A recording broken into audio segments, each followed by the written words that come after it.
এই মুহূর্তে আমি দাঁড়িয়ে আছি বাংলাদেশের ইতিহাসে সবচেয়ে বড় গণজামায়াতে।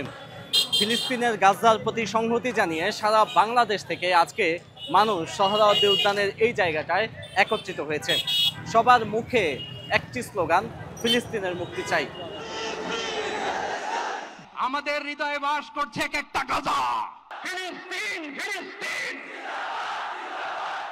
আজকে আমরা এই বিশাল গণজামায়াত থেকে একটি কথা স্পষ্ট করতে চাই, যেটা ফিলিস্তিন মুক্তির মূল এবং প্রথম শর্ত।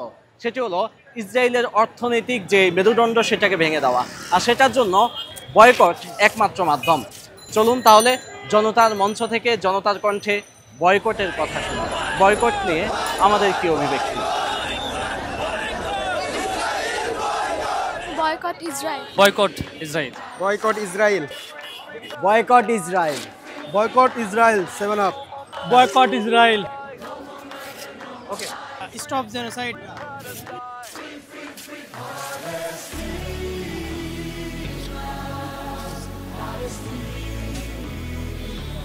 ইসরায়েলি সকল পণ্যকে বয়কট করতেছি, আপনারা সবাই বয়কট করবেন এবং ইসরায়েলি পণ্যকে সবাই প্রতারিত করবেন, এভাবে ফালিয়ে দেবেন ইনশাআল্লাহ, ছিঁড়ে কেউ ব্যবহার করবেন না কোনো কিছু। এভাবে আজকে লাখো মানুষের জমায়েত থেকে আমরা স্পষ্ট বার্তা দিতে চাই, বয়কটকে সামাজিক একটি মুভমেন্টে পরিণত করতে। ব্যক্তিগতভাবে আপনি বয়কট করুন, আপনার পরিবার, আপনার সমাজে যত রকমের সার্কেল আছে, যত ঘনিষ্ঠজন আছে, তাদের মধ্যে এই সচেতনতা ছড়িয়ে দিন। দেখা হবে ইনশাআল্লাহ আগামী কোনো ভিডিওতে।